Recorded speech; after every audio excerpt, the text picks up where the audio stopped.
Richard, I'll start with you and then I'll come to Ciara. Just I'm conscious she might have to go in a little bit. But as I mentioned, there's a few different things going on in this. There's people trapped in a spooky woods. There's a bit of folk horror, and there's a really interesting kind of relationship drama in the middle of it all. But where did the idea come from?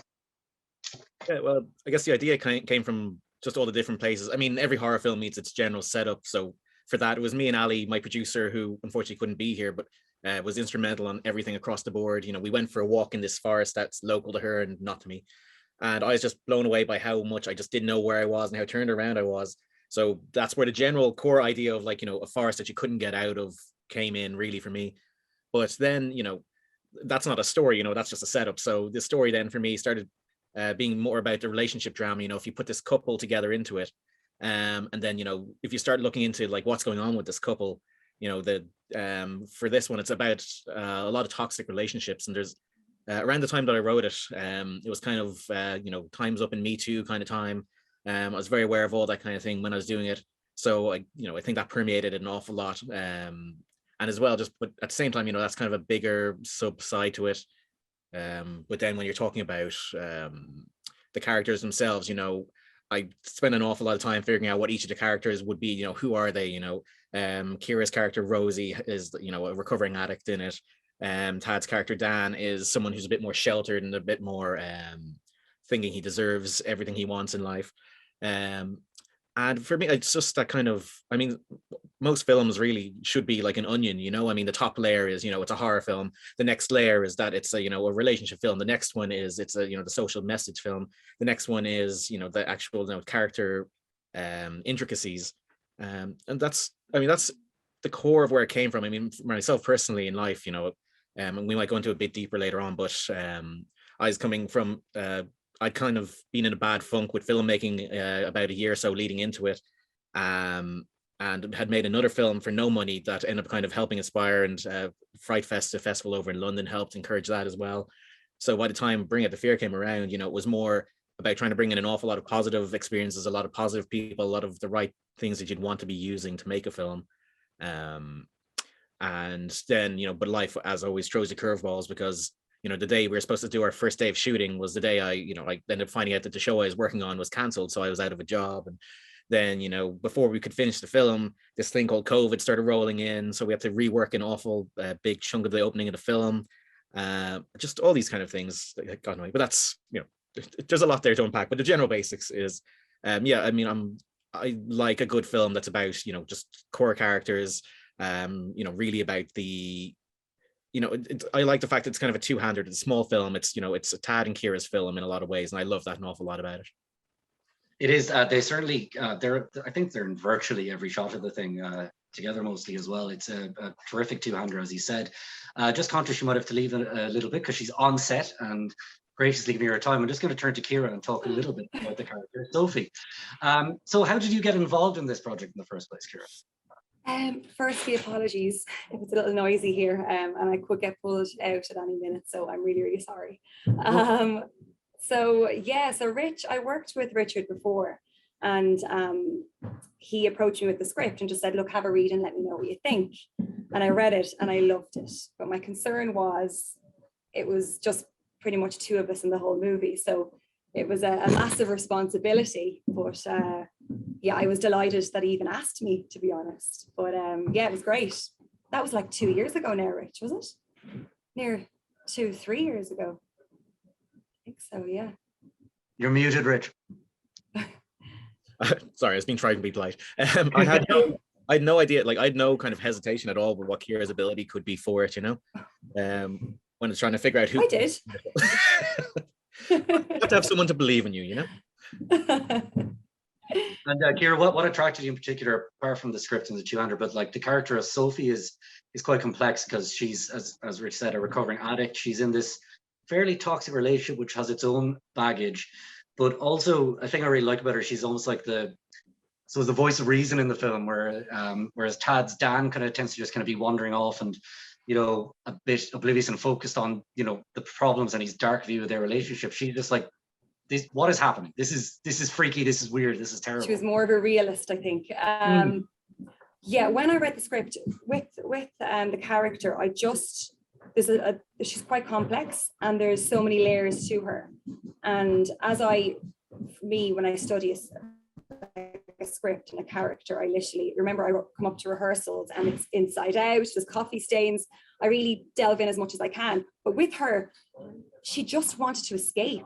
And obviously she wanted to escape her own life, her own relationship, Tad, her own addictions, her own, everything about it. She just wanted freedom. So I could see that she was quite troubled, but troubled because she had a past.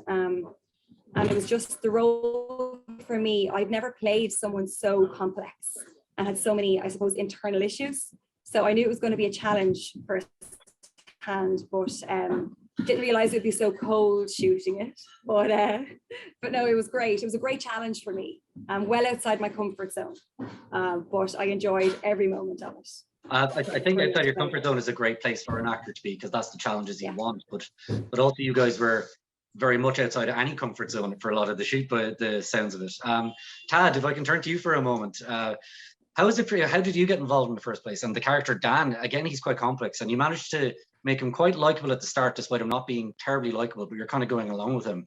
But there's a very dark part to him as well, and a really toxic kind of sense of control and neediness, almost kind of obsession with him. How did you approach? Firstly, how did you get involved? Yeah, well, I think I just responded to a casting call from Richard, and I don't even remember where I saw this, but I just answered the casting and sent in a self-tape with a scene from the film, and then Richard called and said, "Do you want to just meet for a coffee? We'll I like to chat and meet the actors before I cast anyone." So I said, "Obviously, yeah, I want to do it." And when we met, he just threw me a curveball and said, "Do you mind going to the woods with me right now?" And I said, "Yeah, why not?" Get this only a few miles man, away. Yeah. So just to recap here, the first time you'd met this man who put out an ad for a film he's making, Yeah, you met him, and then he said, "Let's go to the woods," and you were like, "Cool." I'm like, "Yeah, sure, why not?" It fits the bill, so we're doing it. So we went to the forest, walked for about 5 to 10 minutes into the forest, and did a couple of scenes there, and that was it. Yeah, I was glad that I think maybe same day or next day, he just sent me an offer to be in it, and I was absolutely delighted. Yeah, it was great. So that was the weird beginning of me getting involved in this, because I think I was the only one entirely new to the crew, and I didn't know anyone. But it was great. Yeah, I have no complaints. But approaching the character, it was a really funny one, because, like you said, he has some likability in the beginning, but then he turns into a bit of a douchebag, and there is a lot of toxic behavior that is like just under the surface. And like for Ciara, it was different from anything I have ever done, and that's what kind of drew me in, more to wanting to be in it, because he wasn't really just the guy to get killed, or just a simple-ish villain in the thing. There were some layers, and that was really quite interesting to do. I'm glad to hear you got a little bit of a mixed feeling about the character, because that was really cool. Yeah, no, and Rich, in the script as well, it must have been kind of hard to balance, I suppose, the two sides of those characters, because it did keep me guessing. As Tad said, there was no obvious, this is the guy who gets killed first, this is what's going to happen here. Like, it did keep me guessing along those lines as well. Did the script or the characters change at all once you'd cast Ciara and Tad? I don't think so really for Tad, because and I mean, some people have, a lot of reviews that we've seen for the film have said that it seemed like the guys had a great improvisational style, which I think is a testament to how well they pulled off the dialogue, how, my chicken scratch writing. But no, like, I mean, Tad, I think that what I really liked about it is, I got quite a lot of people who auditioned for it, but Tad was the only one. The second I heard him deliver it, it was like the character had come to life on screen. And with Ciara, because we knew Ciara, that kind of I knew that what her range was, what her skills were. And I mean, I know she'll consider herself more a comedic actress, but I just kind of thought, hey, it'd be great for her to kind of try this out, to do this, to kind of push yourself in, well, in a role that would benefit me, I guess. But but with the character though, like her one is a lot more abrasive, I think. Well, no, it definitely was. But when we, when we did the film, because of Ciara, who she is, it softens an awful lot of that. So it starts actually, instead of being quite as abrasive, it actually becomes a lot more just kind of general Irish sarcasm, which to me is kind of what the abrasiveness was, really. And that's like Ciara, we did an awful lot of times where we do kind of a couple of different takes where we might push her to be a little bit more cruel about certain lines or things like that. And when I was putting the film together, I just realized that it worked a lot better when she was just more like a normal person who, like all Irish people, if we see a joke that we can try and make, we try and make it, regardless of how crap the situation is. Yeah, and there is that sequence in there where I suppose they've been trapped there quite a while and they both just kind of get the giggles, and like she tells that joke and it's like, well, how the F would I know, I'm trapped in the woods kind of thing. Which does seem very real. Like you would always get to that point as an Irish person, I think, where you just start laughing at the absurdity of the horror of the whole thing. Just as I'm conscious again, Ciara, I just want to talk to you a little bit about the shoot, and we'll come back to this with you, Richard and Tad, in a moment. But you shot in the woods in Wicklow, I believe. And I don't know how big those woods were, but the film certainly made them seem absolutely massive. Were you around different areas, or were you in kind of one location, just shot really creatively? And how long were you there for, Ciara? Oh, it felt like quite a long time. We were there for a couple of weeks, I think. We had to go back and do pickups just before COVID, but I think it was 2 weeks the shoot was. But yeah, it was frozen, and I have a massive fear of spiders. So the guys had to lie to me half the time, and there's no spiders here, Ciara, it's fine, you're okay. But yeah, and the cold there. I haven't been back actually since we wrapped, Rich. I don't plan on going back. So I'll never forget the very first day, because I planned out all these different locations and everything, and it was all well and perfect, and then just, I don't know what it was, whatever way the wind decided to blow that day, it was just ripping through the trees, and it was just, I honest to God thought that she was going to walk off, I'd never. Me and Ali like went to Penny's that night to get a few more vests to kind of give you a little bit more thermal heat, and yeah, some thermals and stuff for that as well. But yeah, it was just the wind, wasn't it? Because it was the first scene, I remember it, and we're coming down a hill, and I remember you couldn't hear anything because it was so windy, and my mouth just wouldn't work. My lips started going blue, and the guys were like, I think we need to get Ciara a hot water bottle. I think I've about 4 more minutes before I have to go, and I'm so sorry. No, that's no problem, Ciara. So I'm really, really sorry. Ciara, not a problem. Listen, we can let you head off there. I really do appreciate taking the time, and I just want to say, as I'll say to you guys, congrats again on the film and your performance. Thank you so much. Yeah, really appreciate it. I better go. Listen, I'm so sorry, Thanks but thank you so much, everyone. Take care. Bye. Thank you. Bye. Bye-bye. So Rich, I'm just going to take a step back here now and look at, I suppose you mentioned where the ideas came from. Like you looked at the woods and the idea of being trapped there, and you kind of had that relationship dynamic come up. But there's a nice little, quite ambiguous and not over kind of rough line of kind of folk horror with what they think is like a weird kind of sculpture they find in the woods, or like art piece, sorry, and then like the kind of little carved face in the wood would remind me of the old Irish turnip jack-o'-lanterns and stuff. Right. But what I love is that it doesn't really come down onto like, oh, this is part of this old Irish myth, and there's not a crone telling you the story of the woods. It's actually much more alarming, I think, because of the. See, I like that you say that, because that's the biggest struggle I've had with Michael McCudden, who me and Ali make our films with. That was his big thing. He kept pushing me, is that I should make sure certain things are nice and clear. I can have as outer worldly things as I want, as long as I can kind of set up the world with it. And he's not wrong.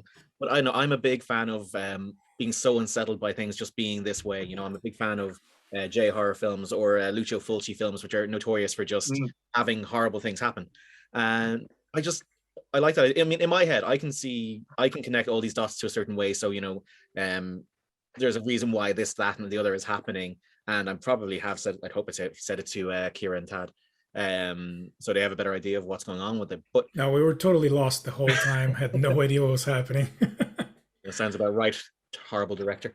But but for me, I think that helps an awful. I like how unsettling it can be to just not know what's happening and why something is happening. I think that there's a terror to a randomness, and I mean, sure, when J horror was huge back in like the early 2000s, that was a big thing everyone would write about, is that it unsettled, let's say European and American audiences, because we're not used to, you know, people being punished with no real reason. You know, especially when you come from Catholic countries, it's all about the sin and the forgiveness, and you know, you can repent and all the kind of thing. But I think if you take that away, where it's like, you know, it doesn't matter what you do, you know, this is the situation you are in, and you know, for all intents and purposes, you're completely screwed regardless. You can be the best person in the world and you've got no chance. And again, I was saying with we did initially have an opening sequence that would have made it a little more apparent that certain things were happening in the forest, or why certain things were happening. But because of COVID, we had to scale back the size of the opening, and you know, it's much for the better of it, because instead of being the sequence with a couple of people and a couple of kind of effects pieces almost, we end up with this kind of small sequence with Brian, who's our actor in there. And it's just, I like that it actually sets up the tone of the film much better, because it sets it up as the smaller kind of film, you know, a more, you know, what is happening, you know, what's he seeing or what's he imagining he's seeing around, or you know, I mean, for the size of the film, you know, I didn't want to kind of outreach what we could achieve, you know. But I think you're dead right, and like quite often, like I find myself showing TV like, oh, they didn't need to explain that. I'd be more disappointed when something's over-explained than left ambiguous. And it's interesting you mentioned J-horror, because I often think of Audition by Takashi Miike, which you can read entirely as an incredibly, you know, patriarchal and misogynistic film about like, be careful about this woman you don't know about, or as the ultimate feminist revenge fantasy. And I've seen both readings, and they're both quite compelling in their own way, because it just leaves enough space for the viewer. Yeah. And I think like with horror, it's particularly well, and it works well here because closure is comforting. So you leave that little bit open-ended, and we'll come to the ending in a minute, which I think does a great job of that. But I think you're absolutely right with the decision you made there. I think the ambiguity is really, really strong in it. Yeah, and I also like that you don't really know what's really behind everything. I quite enjoyed that part of the movie. Like I was just thinking about It Follows, where you have no idea what it is. They don't explain it. They don't care to explain it. I think I totally agree with you, Gar. If you over-explain something, it just loses. It loses something. Absolutely, and I think it definitely works well here, because I'm going to get to this now. Like the film can be read, I suppose, as one of those things where there's this darkness in the relationship, and the horror around it could be a metaphor, or vice versa. And I think that's really interesting when you can't see the blurred lines between which is which. Just to talk a little bit more about the influences for this. You mentioned about the relationship between the two people, and like I think there's a fear there. Like there's obviously potentially a theme of like a fear of commitment, there's fear of regret, there's control, and all these elements in there as well. How did you like tie these in with the characters, and I suppose the stuff happening around them, Richard? Well, again, it was just kind of thinking of the kind of characters I'd like to sort of, what I think would be an interesting story to tell. I mean, I think tonally the film has an awful lot of films like Antichrist, or even say Day of the Dead, like, which I love these films that they're all very nihilistic, because all the characters can be in one way or another considered the asshole in it. I think that's kind of makes it more interesting, because I mean, sometimes I've certainly written things where you know, maybe my lead character is a bit more of a passive character, and I kind of, I'll read back and go like, I mean, they're doing what a character I guess should be doing, but it feels very uninteresting. So it's so much nicer when you go, how about this character is, you know, this character who is our lead, who is our protagonist, they're doing this thing which is quite wrong. I mean, both Ciara and Tad's characters both you know, have a lot of bad tendencies in both ways, you know. I mean, even though like say Ciara's one comes off quite you know, she comes off very sympathetic in a lot of ways, but at the same time, you know, her character is, you know, she's a recovering addict, and she you know, is in this relationship with someone who, you know, is seeing it as, you know, his entire world, where she's seeing it as just like a quick passive fling. And I think, you know, the fact that she doesn't make a clean break, instead goes like, oh well, you know, it's one of the big early scenes is like him proposing to her and her saying, oh, it's not right now, you know, I mean, I've just cheated on you, so maybe we shouldn't get married now.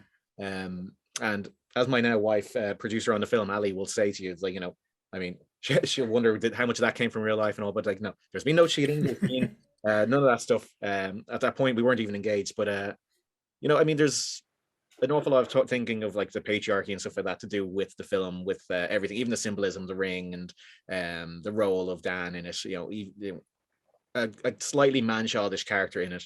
You know, how is he's trying to, you know, lead the narrative for himself, and you know, even when things kind of change in it, his character's still trying to push certain agendas. And I mean, that was kind of with Tad, that was one of the big things, is like, you know, have to lead him on his journey of like, you know, okay, at this point your character is now, you know, you're starting, you know, Ciara's character Rosie is continuing on and is, you know, trying to kind of push through and power through and get through this, whereas Dan is gone the other way, where he's just like, he's starting to give up, he's kind of feeling an impression of it all. I'm trying to think, don't know if I answered the question there, but I definitely said something. No, you certainly did. And Dan, I'm just going to come to you, or Dan. See, that's how well you embodied the role, Tad. I called you Dan. Thank you. So, Tad, again, like, did you have any trepidation of approaching a character like Dan? Because I suppose it might be easier if he was an out-and-out cartoon villain, but it's actually scarier because he just seems like quite a normal guy who just has this kind of weird, not weird, but like entitlement that becomes, and neediness that becomes quite clear throughout. How did you approach the character in the first place? I think it's all in the text. Like, there isn't much room for wondering who he is, because the text is so clear, and like all the scenes work to develop how you start liking him, and then you start perceiving him as more of a controlling guy and more of an asshole at the end. You know, and well, I don't actually remember having much trouble approaching the character at all. It was really, really easy to just, maybe I am an asshole as well, so I just took it from my own life, you know, and it made it. That's why you're calling me Dan right now, because I am him. No, I'm not. But it was really, really a testament to how well Richard's direction was, you know. At every point in turn, we would have these conversations before, what's happening right now, what happened just now, and then where are we going from here. And that's way you can place your mind in the right timeline of the character in the movie to just progress and keep things moving forward always. But I quite like the character. He is a bit of a douchebag at the end, but he has a lot of convictions, and he wants things to work out. And he's quite vulnerable as well, actually. Like, I don't complain about the name. Like, he's quite complex. Like, there is a vulnerability and like kind of almost a sadness to him as well that is quite, you know, sympathetic. He wants to be in control, but he's not really in control of anything. You know, and it ends up with a bit of a pathetic scene that I really, really like. But I remember seeing people who watched the movie just got out of it and it's like, what happened to him? Like, we want to know, you know, just how is this? What is it? So I'm just waiting for the sequel for that. Just waiting for Richard to bring the fear back in. We can just, you know. It's just the film played in reverse. But no, like, I think, and I'm going to take it back a little bit. We did a film, me and Ali made a film called The O'Briens with a few people back in 2012. And there was a character in it played by Amber Jean Rowan that was on paper quite a kind of 2D character, you know, nothing too much going on. It was kind of a ditzy kind of character. But I always remember, though, the way she played it, suddenly there was an awful lot of sympathy to this character. You suddenly felt a lot of passion that you mightn't have otherwise. And that's when I realized that, you know, if you have a good actor, they can do an awful lot with a character that maybe on the paper might seem a little bit less fleshed out. Or, I mean, that's not to say both Dan and Rosie's characters are both very well fleshed out, you know, and I've, you know, if the guys, I gave them history or I gave them a kind of good idea of what these characters were, who these people were. But at the same time, you know, sometimes you have to keep things a little bit broad when you're on the page, so an audience will definitely get it. And the hope is that you'll have an actor who's able to embody the role, so what's there doesn't feel broad, it feels natural. And again, I think Tad did a great job of taking this character who, you know, again, he's not a bad person, but at the same time, in the wrong circumstances, he can be a bit spoiled or a bit entitled to things, and that's you know, I think that's kind of the beauty of what the right actors for the roles do. And, you know, I think there's a bit of, you know, there's quite a good bit of friction between Dan and Rosie in it. You know, I don't think you ever look at them and go like, I wish they would actually, you know, end up together. I think all the way through, it's just a case of, I just want them to get out of this so that they can kind of get away from each other. Yeah. Like, I mean, you're dead right. And they're such multidimensional characters, I imagine, on the page and then back in.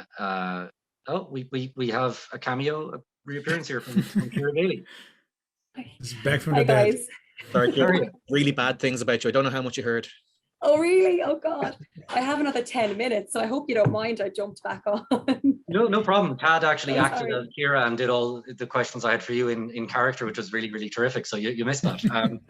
No, we were actually just talking about how multidimensional the characters were and how the performances really kind of helped with that as well. That Tad's character, Dan, for all his like many faults, is still quite sympathetic and vulnerable. And then I suppose Sophie, who in a lot of ways like you're more sympathetic towards, has her own kind of heavy edges as well.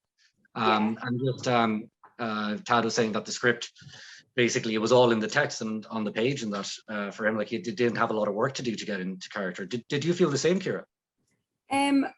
Well, for me, I'm dyslexic, so I always have to find when I read a script, I really have to go further down just to really understand where she's coming from and why she's asking the questions and why she's behaving in a certain way. Like with her alcohol problem, there's a reason she was like that, So I personally, I have to go deeper to understand why I'm saying certain dialogue. I need to understand why she's doing it. So, and it goes down to great writing. Like I think Rich did a brilliant job with the script. So it was pretty easy, but I loved that she had her dark edges and she was harsh and she, I just love the complexity to her. She was just, incredible to play. Loved playing her. Yeah, and the fact that people think there's a lot of improvisation, it's a testament to how good the script was, because it all sounded really natural, and it was easy to say the words, because sometimes you get those scripts where nothing sounds natural and they don't sound like real people, but this was really easy to do. Yeah, You're lucky, because I've definitely written those ones before as well.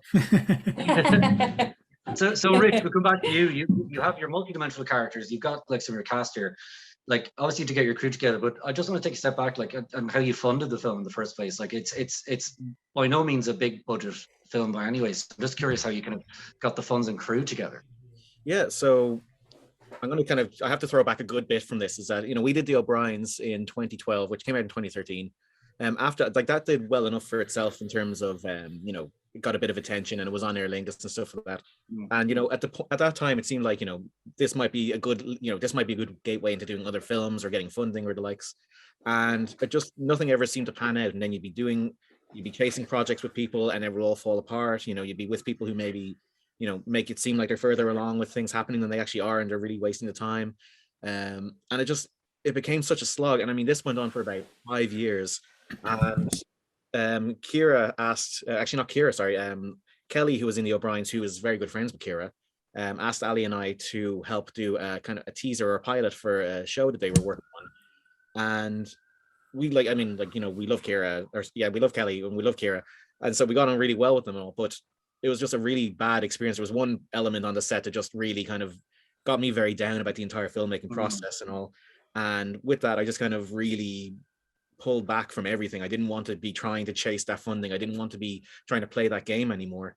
And then I really backed away until Ali actually had an idea for a film that we pitched to Fright Fest for a workshop of theirs called First Blood, New Blood. So it's a screenwriting thing. So basically we went over to Fright Fest, and you have some mentors who go through the idea of the film with you, and they have a distributor there to kind of let you know if it's the kind of thing that they'd be into or not, or what way to develop it. And we got some good guidance off. In fact, the character stuff, the reason I think the characters in Bring Out the Fear work out better is that Barbara Crampton, a really great actress, she's one of the mentors, and she gave some very good advice about writing characters and from an actor's perspective that I really took on board. But then, well, what was that advice? Can I ask Richard? Well, in essence, it was every character should have a story. No character should really just be there just to serve a little bit of a plot device. It should be, they should have something going on. They should have a life before their line and a life after their line. They basically have a history or a future. They should be rounded. Otherwise it's why not just have a text card come up and say whatever the function of their thing is. And I took that heavily on board. For again, for these characters who have so much backstory that never appears in the film, but the guys know about, and I think gives it an awful lot more depth than in their delivery. But then, so off of that anyway, that inspired me to make a found footage feature film called In a Stranger's House, which was very experimental. Again, I was kind of still burnt, or yeah, still very sore about the idea of working with other people. So it was literally just me with a camera.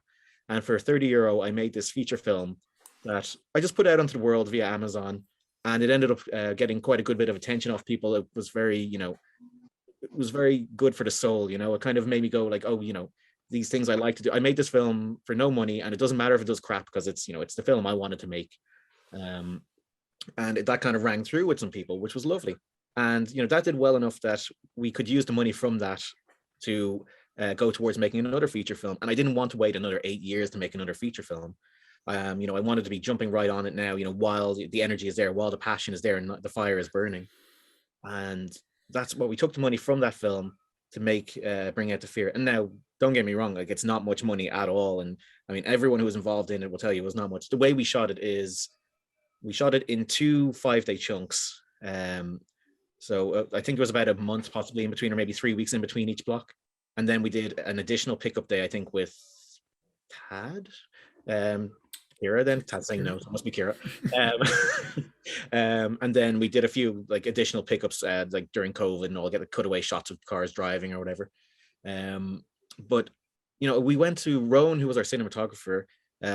Me and Ali and himself were very, we spent ages sort of sitting around chatting about the style, going through, looking at examples of things we thought would work well for it. Which was one of the nicest parts of the process, trying to be a bit more experimental, saying things like Evil Dead was a huge influence on this film. Even though it's more of a dreary kind of horror film, this camera still does a lot of interesting things. Like, there's certainly points where the camera does a big swoosh up towards branches that's straight out of Evil Dead. But what is it? There's like, I remember sort of trying to pitch Rowan on this idea of Ciara and Tad are Rosie and Dan are arguing, and the camera starts going by them and just keeps going past them while they argue, and they're no longer shot until like the camera's finding something in the forest that they're not paying attention to. It's just things like that, it was just more fun, I didn't want to kind of do a film that was standard coverage and things like that. And Rowan, we'd known from the O'Briens, he was production designer on that. But he'd actually always wanted to be a cinematographer, and he has been doing that for years, kind of a lot of corporates and things like that. And when it came around to doing this, we only wanted to work with people we knew we'd get on with, because again, like I say, the thing we did with Kelly and Ciara was just one rogue element on it, just really ruined it for all of us. And I just didn't want to be embracing that side of things again, So that's why we knew we'd get on well with Ciara. When I met Tad, I knew he was right for the role, and he seemed like he wasn't a complete asshole, so that worked well. Most of the crew we knew. My assistant director, Ash, I've known from college, and is like one of the most, the best person to ever have on a set. She just has the right kind of energy. And again, when you're doing things as a 5-day shoot, but you're doing it as 2 5-day shoots, it's almost like 2 shorts. People. Sorry, I think are you trying to run away, Ciara? Oh, sorry, sure. Last time, I promise. Thank No, you so you much can for your pop back, Ciara. time. Please I'm really do. going now. Thanks Best of luck, again. Ciara. Take care. Bye, Bye. everyone. Bye, Ciara. Bye. Bye. I took up all of her time there. No, that was my fault. But, Sorry. no, But that sounds like a fantastic way to make a film, and like that, it was like for not just for the joy of making, obviously, but you did it on your own terms, which I think is really, really important. Yeah, and as well was a case of, we kept the cast and crew were very small. I mean, for the cast, it's basically Tad, Ciara, and James has a role in it as well, for a couple of bits here and there. But he enjoyed being on set so much. James asked, he plays Eric in the film. He asked if he could kind of keep coming back to the shoot just to kind of do stills or get a little behind the scenes footage and stuff, and just help out in general, because it was a positive atmosphere. I mean, it was tough trying to do a like whatever 80 something page script in 10 days. It's not easy. And with a lot of things that we had against us, we were very lucky in certain ways in that we only got rained out one day, but we also were fighting. We shot in October into November, so we lost the light around 3:30 or 4:00 every day. So we only had about 6 hours of shooting time, really.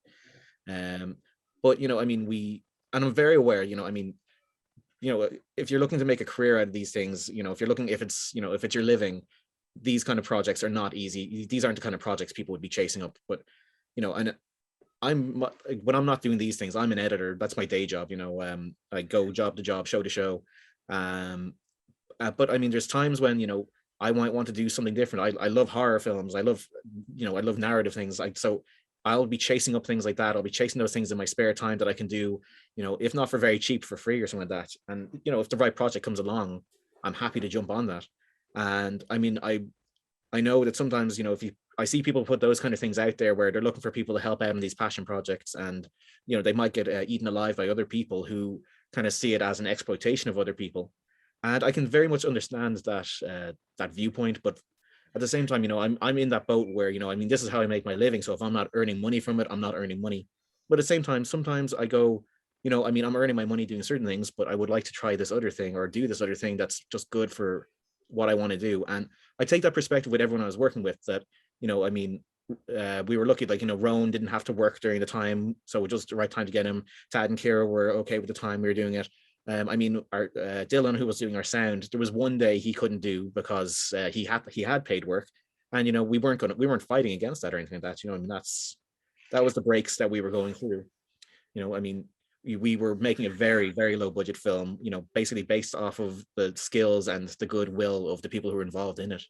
And we're not going to the idea of turning your face and sneering or getting grumpy with someone for going off and thinking about themselves somewhat, I mean, you can't do that. No. And like you mentioned earlier that everyone kind of pitched in, like and I remember, like, you mentioned Evil Dead as well, which I always look at as a great example of a horror film, but the making of it is fascinating. And I think there's one shot where the crane operator wasn't there, so Bruce Campbell could actually do the crane, so they got somebody who looked like him to do the faraway acting for it. Did you have any moments where Tad kind of stepped in and helped you out on kind of the set as well, or was he entirely focused in character? No, Tad was all about being in his trailer during the between shots and all. No, I'm trying to think. Like, I mean, I'm sure there was. I mean, everyone was always there. Everyone was doing line readings with each other. I mean, but everything moves so fast as well. Like, it's Rowan.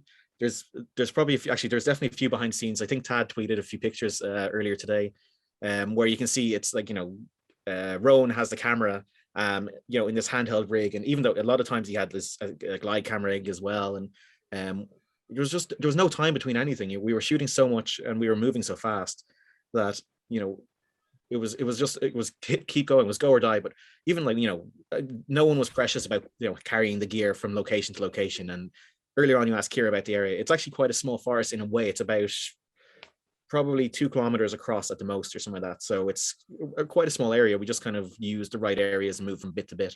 Wow. But it certainly seems like quite big and imposing, so that's impressive. Again, that's Rowan's skill as well, making it feel bigger than it is. It's a weirdly small area, but with very different places in the same forest. It was quite weird. Some big tall trees, and then you go to an area with a lot of dead trees, looking like the Blair Witch project.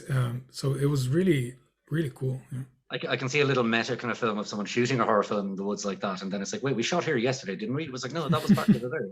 But Yeah. Tad, for you, that whole kind of very tight shoot, like 2 5-day blocks and then 1 day for pickups or what have you. I mean, that must be pretty intensive for you as an actor as well, especially with the light, going so quick. Like, so what were the days like for you? I mean, it must be kind of fun being involved in that project like Richard described there. Yeah, it's fun, but it's very demanding as well, because we were, like you said, we were in every single shot of the movie, so we had to be in it at all times, and not a lot of time for rehearsal or preparation. I would do most of my line learning in, like, at night before I go to bed, so I have them in the morning ready to go, because we would start at like 6 a.m.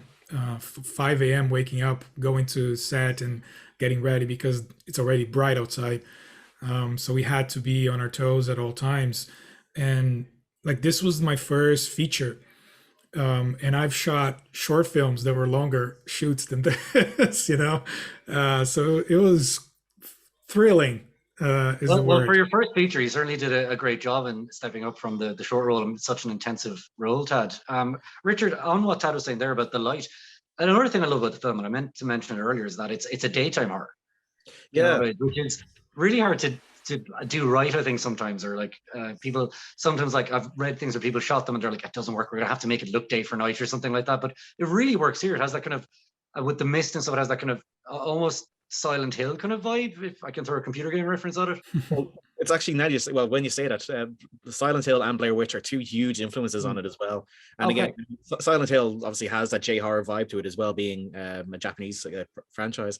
And yeah, it's like, I mean, we were just very, I don't know, I can't even remember what it was that made me want to do it in daylight, because it wasn't necessarily about it being easier to shoot during the day, because I knew we were going to I always knew we'd shoot around that general time of year, so I knew that we'd be out of daylight anyway.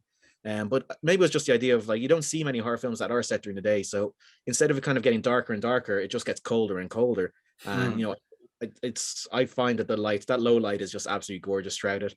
And there's a big pivotal moment in the film, and it's our big hero shot of Ciara in the yellow jacket. That's the picture we put around the place. We shot, it just so happened that day just happened to be a little bit misty, a little bit rainy, and we had this amazing fog that just kind of encapsulated that entire area of the forest. Just for this big pivotal scene that, you know, the guys had some like 5 or 6 pages of dialogue that they had to, you know, bullet back and forth, and it was just like kind of, it was just serendipity. Everything just kind of worked. And again, I say, like, you know, I kind of had, like I say, I had some horrible experiences or like bad times leading up to the shoots over the years. I was feeling a bit down about things, but when I did the found footage film, that kind of reinvigorated me a lot. And then doing this, just kind of more people involved, you know, and you know, Ali and Michael, who we have a company called Weird Pretty Pictures. We always try and prop each other up. We kind of go through all of our ideas. We push mad ideas with each other, and we do push it to be the best it can be. But it's when we get it past like our kitchen table, it's when we push it past that out into other people, out into Tad, out into Ciara, out into Rowan, and then go make these films, you know, to have an experience that, you know, isn't a horrible negative experience. That's in fact very positive. It's very much walking away from it going, this is the film that we wanted to make. And it's very, it might sound like I'm talking out of my ass when I say it, but you know, if we've been very lucky with this film that we got to screen at a Fright Fest, which is a great horror film festival. We've been invited to some festivals, like, you know, we got to have an IFI screening. We had it down in Kerry. We've won awards and all for it, and we're just, you know, at this point, you know, we're into the new year now, and the film is doing whatever it's doing, and it's absolutely mind blowing and mind boggling, because in my mind, you know, this is a film that we made purely out of passion, purely out of what we loved making. This is the kind of film I want to see, or I wanted to watch. And for people to be receptive to it, to people who've actually, you know, say like yourself, have got the right references for it, who understand, you know, what the film is calling back to. I would have been happy with if the film didn't do any of that stuff. I still would have been proud of the film, and I would have been happy to put it out there in a self-released kind of way. But for everything to have come together the way it has just been absolutely mind-boggling. And I mean, there's no magic secret to it, bar, you know, I'm stupid enough to keep trying to do these things regardless. And I can, you know, have people like Tad, like Ciara, like Roan, like Ash, and everyone else who was involved in it come along for the ride. And I mean, it's, yeah. Well, it's becoming clear to me from these conversations that when things work out as well as this does, and you should be very proud of this, all of you, is that like it comes down to like having the ability in one sense, the belief and like wanting to do it, but also a certain willful naivety that makes you not do it, if you know what I mean. That you don't know enough to not do it, which I think works really, really well.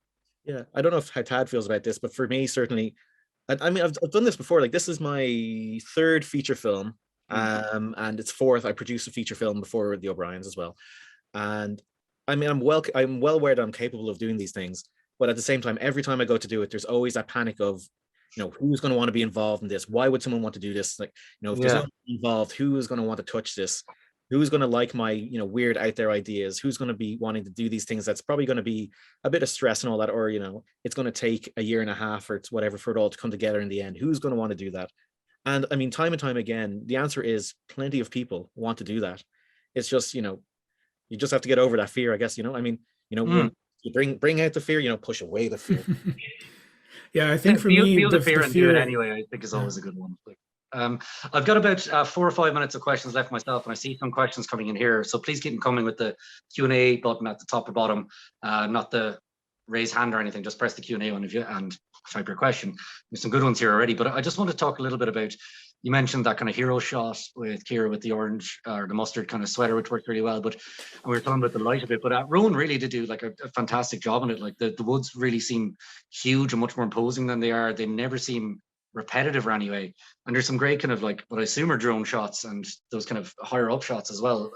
Did you have like an aesthetic kind of in mind with before you started talking with Rowan, or did you kind of work on that together?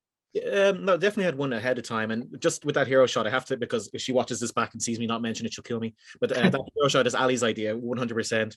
You know, we got that. That was from a technical standpoint, if you watch that, the light, the color, or the lighting in that is raised so much because, I mean, like I say, it was at 3:30 the sun was going, 3:35 was pitch black. But yeah, no, I'd always wanted to go in with the aesthetic of something like Ben Wheatley's Kill List. That was always a huge one for me.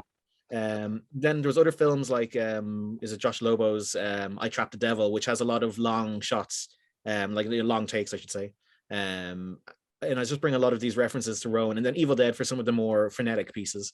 And again, he understood all these as well. And he kind of brought in a lot of what he saw at the time. Joker had just come out, and he saw an awful lot of the grime aesthetic of that. There was a lot of coldness that would work really well for us. And I think we sort of sat, we chatted about it. Me, Ali, and himself spent a lot of time just figuring out the style. Now, when we got to the shoot, and it was always meant to have a little bit of an almost documentary-esque shoot vibe to the shooting. Like that's why I wanted Ciara and Tad to be, I had actors who I knew could, know their dialogue, and you could bounce back and forth as you needed to. I mean, that comes back from my initial wants to shoot the film even faster and, almost do it with no rehearsal. Well, you got a day of rehearsal in the end, We got half a day rehearsal on the first day of shooting. Yeah, not my finest moment, but no one would ever know if we can edit that out, right? No one will ever know. I don't think we need to. I think it stands to the film that it worked that well and the performances were so strong without rehearsal. Yeah, so that's like aesthetic wise, I mean, we had an awful lot of these things as ideas. Like it's some of the more interesting shots, like where the camera goes past the guys. I talked through and I had to convince Ali and Rowan about it. But that was it again, just kind of having fun and not falling into the same kind of standard wide shot close up. I was trying to avoid doing too much of that. And there's an awful lot of John Carpenter aesthetic in there as well. I think of the big wide shots where you have Dan and Rosie, maybe they're completely centered of frame and there's a lot of space around them, or one's on like very close and the other one's like far away. An awful lot of that kind of thing, just trying to do a lot in a frame instead of using the edit to try and force it, letting the actors do the work with it. Brilliant. And before we get to the audience questions, I just have one last one here, and it's about, you mentioned about Fright Fest and the writing scheme was New Blood, and then I think it played in their First Blood, which is their kind of debut one. I like the horror. I've talked to a few people about this. The horror genre has some of the best fans. It has some of the best festivals, and it really does have a proper community around it. I think like that, and something like Fright Fest and like Horrorthon here at the IFTA in Dublin as well. Really great for bringing that kind of community sensibility together. So I just want to know, how was it for you with its screening as part of Fright Fest and having kind of had your journey there in that kind of writing workshop? Well, that's like, even before that, I'd been to Fright Fest almost every year since 2013. I mean, I don't say I like horror as a kind of, a way to make the film seem more appealing to people. I genuinely love this stuff. If I'm, at night, if I can watch a horror movie before I go to bed, I'll sleep better, Yeah. So Fright Fest, to get it, I remember when I sent the film in, and the film was about an extra 15 minutes longer at that point, which is anyone who from IFTA who's watching the film will see that it's actually 71 or 73 minute film. Yeah. Yeah, and whereas it's always listed as 87 because that's what the original runtime was, and for some reason I just can't shake that. But I sent it in with a letter sort of saying that I'm a longtime Fright Fest goer, and this is a film that we've made. And Ian from Fright Fest, who's one of the four guys who runs it, got in touch with me. He sent me an email, a very straightforward email saying, he said, not to be rude, but I think maybe there's a bit of excess in this film that you don't need. And he was very right. The film got a lot better after he watched it. And I mean, look back the other day, there's a cut of the film that's about 101 minutes long. I think it's probably the longest it ever was. So almost a half hour came out of the film. Wow. So some of that's scenes, but most of it's just like little bits here and there, and I jammed some scenes together to kind of make them work better. But to be able to that's good programming though from people to come back to something like, I like what you have here, but it could be better, and like we'll play it if you do. I think that's really good. Yeah, absolutely. And I mean, he was completely right, because I think to have had the longer version of the film there, I know, like, I think the film feels like, there's parts where the guys are walking around and it takes a while, but that's what it's supposed to do. And now the way the edit of the film is, it makes it, it feels like they're there and trapped, and it takes a while to go around, but it's not actually taking that long, But to have played with the Fright Fest crowd was just, it's again, like, it was weird being on the other side of it all. It was just a surreal experience, because that's what I've always hoped for. That's what I've always dreamed of, is having a feature film play with them. And the people who saw it were so positive about it. You know, all the Fright Fest guys, Ian in particular, he was really the one who was behind us with it. We're just so positive. And Ian would have a direct line to Ed from Horathon, who you know, was the one who programmed it for us in IFI for Horathon, which was where like the rest of the cast and crew got to see it. Like Tad's first experience of it on a big screen was in the IFI. And I mean, it was just so nice to actually be able to have everyone together to see it. You know, with us, like the sold out crowd, you know, well, distant sold out crowd.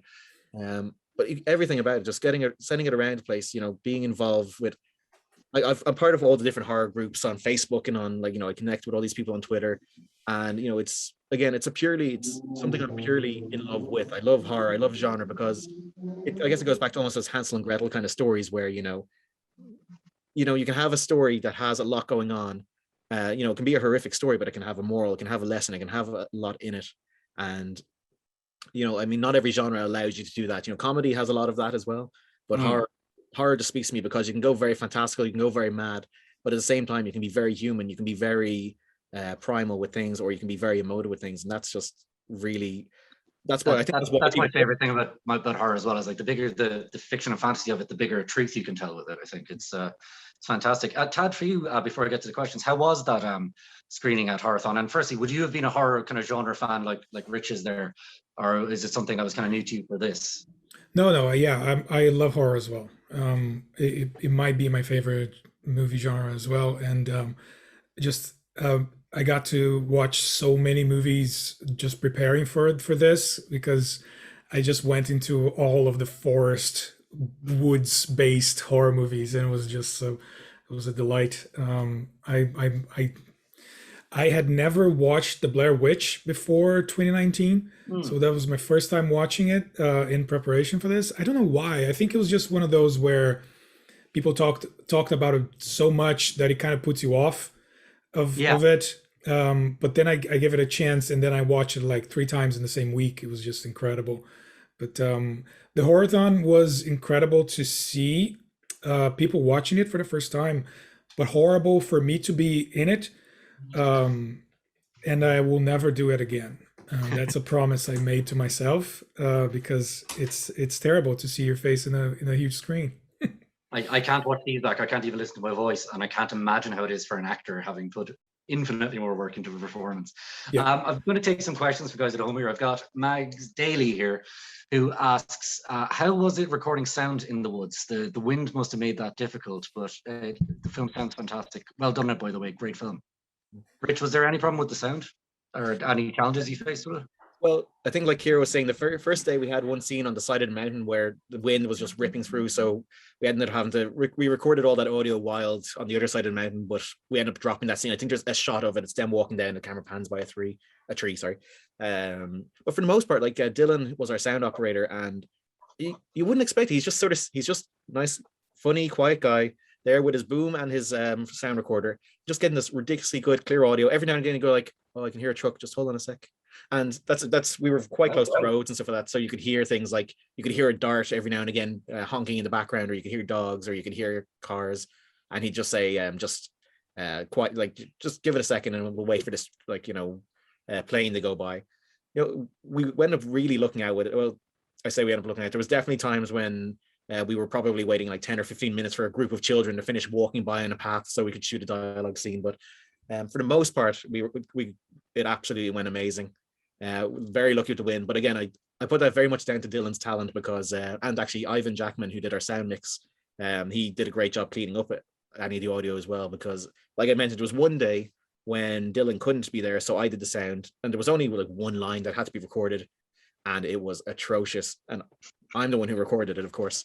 So I remember I put in the edit and was like, we need this line, I don't want to re-record it because I hate ADR if I can avoid it, so maybe we can just make it sound like an effect where it's like they're underwater or something like that. But thankfully Ivan in the mix was actually able to save it and make it sound like a normal human line. So the magic of everyone else's skills saving me again. That's fab, because like it was seamless, and I know how hard it can be to shoot things like that in the woods. The question here from Amy Joyce Hastings, she's herself an actress, writer, director, full multi-hyphenate polymath, who says, Richard, what was your comparative experience on your 3 feature films? What would be your main takeaway from making a micro-budget feature? First off, hi Amy Joyce, I know you well. God, well, they're very different because the O'Briens, Ali produced it, and I was brought in to direct it. And we had Emma Gann was the initial director on, and then I came in. And that was quite a big film because it was quite a big ensemble cast. There was a big crew, but not a lot of money, but kind of more than we'd worked with other things. So I felt like that one was a bit more like there was a lot of moving parts. It was trying to get the film done. And I mean, I love the film. I love what we did and all with it, but it was quite a tough one just because maybe my own inexperience or just the amount of things going on with it was quite tough going. The In a Stranger's House, which is the found footage one, which was literally cost €30 to make, was just me by myself, so I didn't have anyone to answer to. So it was very easy in that way, where it was almost, it's like improv music where you're just recording and you're figuring out what you want to do or what you don't want to do, what's working, what's not working.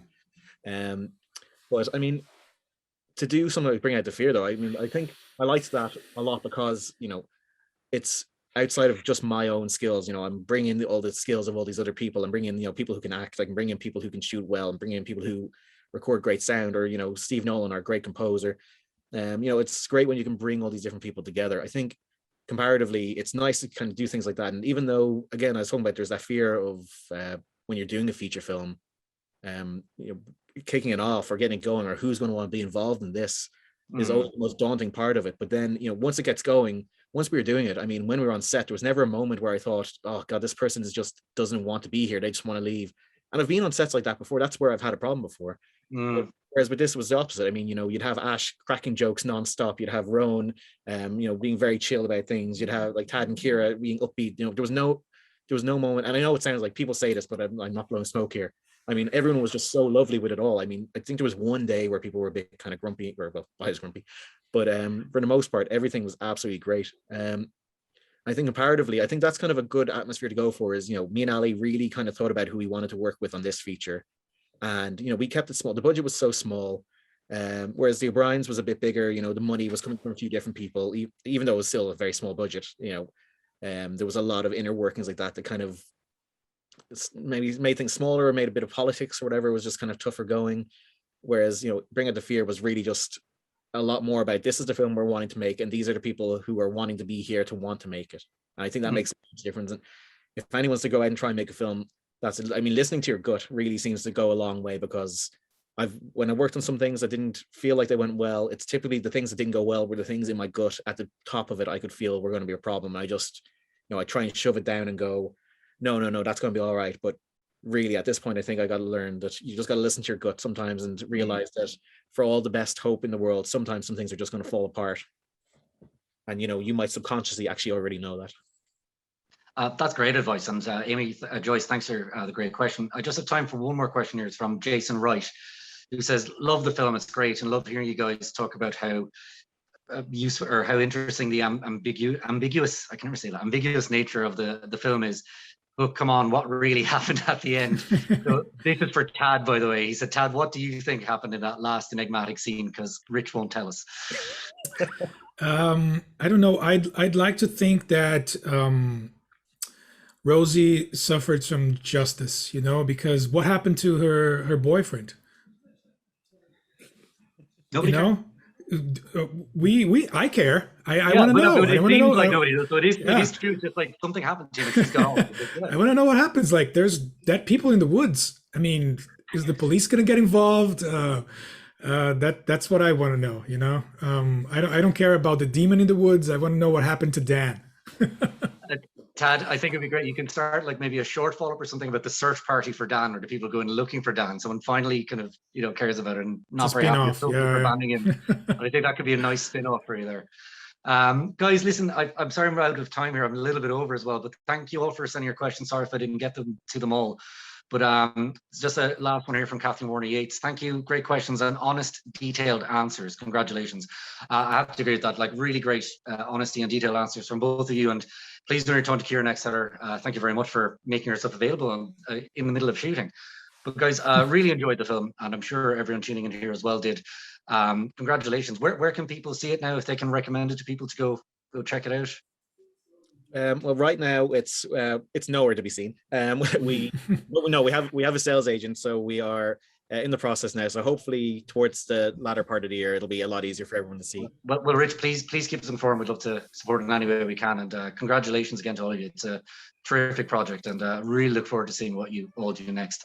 Thank you at home for tuning in as well. This is the last one of these this week. We have 7 of them next week, involving everything from My Little Pony: A New Generation, a wonderful animation made here, up to on Colleen Kuhn, Deadly Cuts, another really strong low budget Irish horror, Niall Owen's The Gateway, excuse me.